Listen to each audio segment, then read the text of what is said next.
Unproven cures and treatments for illnesses and diseases are classified as alternative medicines. There are any remedies that are not yet proven scientifically or approved. Alternative doctors observe the mind, emotions, and lifestyles of the patient, while conventional medicine concentrates on the person's medical history, biological facts, and symptoms. There is no reason for these two rivals to coexist. Unification is necessary to assure a patient is receiving the most thorough health care possible. Alternative medicines have been passed down through the centuries from ancient China, India, and Greece. Homeopathy, a German attempt to treat patients naturally without the use of drugs, came to America in the 1800s.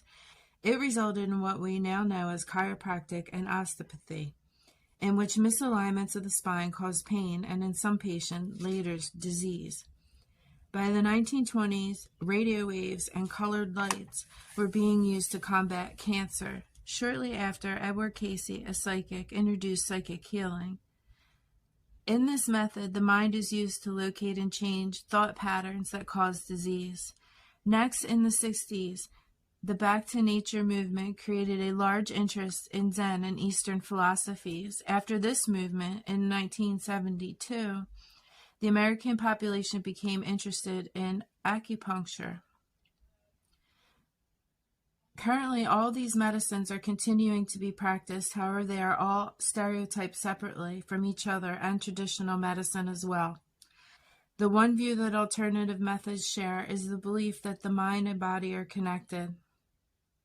Consciousness is an instinctual intelligence that contains a series of behavioral patterns which determine a person's entire psychological development in the same way that DNA determines their entire biological development. Our bodies, then, are the physical result of all that we have learned. The right side of the brain is utilized when we're being intuitive, and the left side when we are logical or analytical. The brain is able to create its own morphines when emotional states cause it to release chemicals called endorphins or peptide. Chemicals such as this in the brain are found communicating with each other all throughout the body. They tell cells to divide, proteins to produce, and genes where to go and what to do. Also, material manifestations of emotions can be found in these peptides and their receptors. This concludes that the body is able to produce any biological response once the mind has given the proper suggestion. Researchers found that mind-body connection exercises can stop a racing heart, anxiety, or wheezing and produce a normal response. Integration of mind, body, and spirit, a partnership between patient and doctor, and the patient is expected to take responsibility for their health as well. It is asserted that long-term examination of the quality of a person's life is needed if they are not feeling well.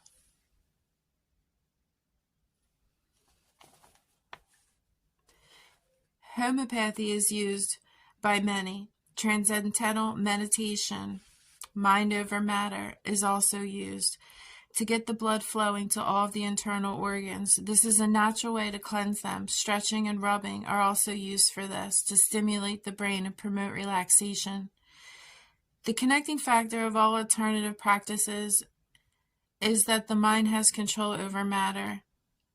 An example is the Gatseng monks, who on the coldest day of the year climbed a mountain 19,000 feet above sea level. The weather was freezing. By meditating all night, they survived dressed for the desert without frostbite, death, or signs of hypothermia. Not that this is recommended, but creativity seems to play a major role in the mind-body connection and self-healing. It seems that whatever method the patient believes in will work and does. Another man was known to cure himself from an irreversible illness by taking vitamins in his pajamas and reading humor. He called this his laughter program.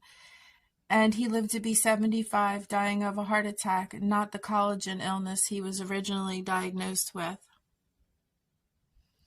Transplant patients who have received heart, liver, or kidneys from unknown donors have reported that afterwards they take part in the memories of the donor. One woman received the heart and woke up with a craving for chicken nuggets and beer. Later, she began to dream about a boy named Timmy. Because she had never been fond of these things before, she contacted her donors, next of kin. And sure enough, the heart had come from a man named Timmy, who was also fond of beer and had died in a car accident on his way to McDonald's. Despite the fact that alternative medicine has documented many successful recoveries,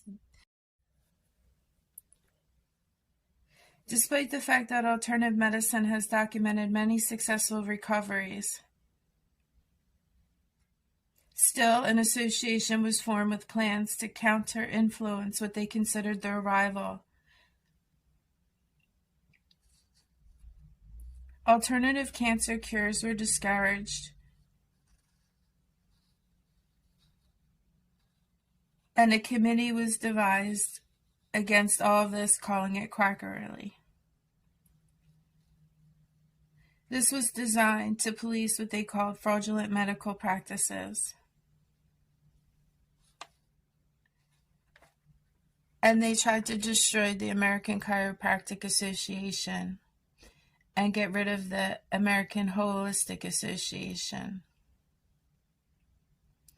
It is suggested that patients do not waste their time on alternative methods, yet other treatments have not been provided or guaranteed. The worst that can happen is the treatment won't work. Usually there are no side effects, surgery, or drugs in alternative practices.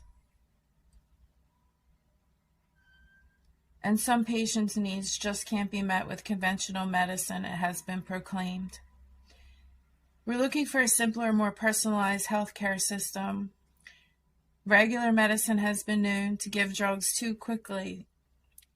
It has been known to be too expensive and also dangerous at times. Many people turn to alternative methods to avoid side effects such as nausea and hair loss that take place with treatments like radiation and chemotherapy.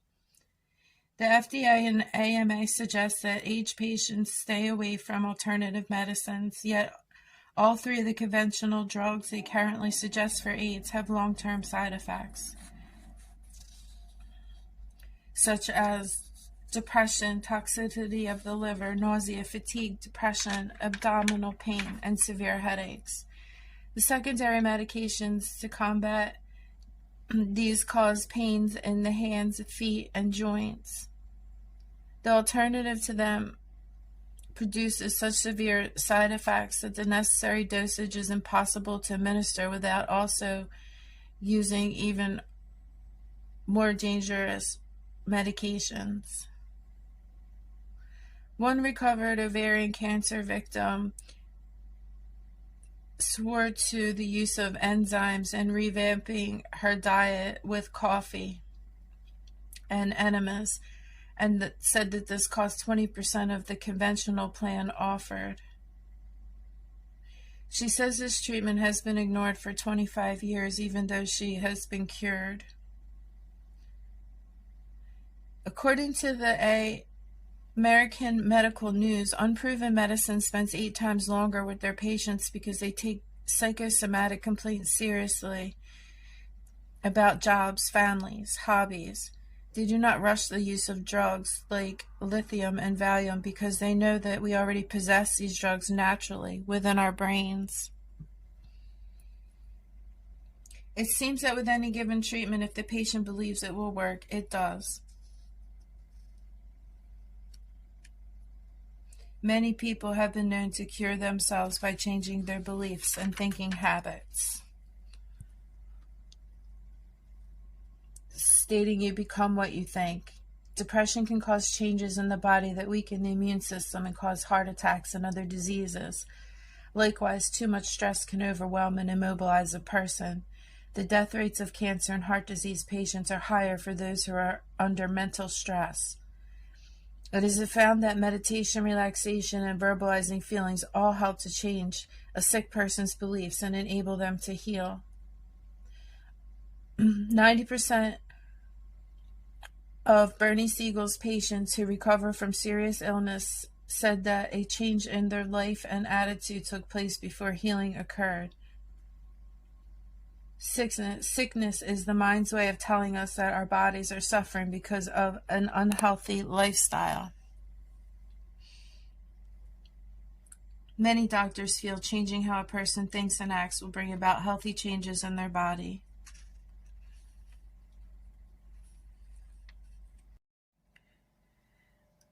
According to a 1986 Harris poll, only 2.5% of all people who have used alternative methods reported it was harmful. Only 1 out of every 10 said it wasn't effective at all, and 84% said they would use it again. At the University of Oregon, a 7-year study was conducted on cancer patients where meditation, visualization, and positive thinking were used. These patients lived 2 times longer here than at other cancer centers.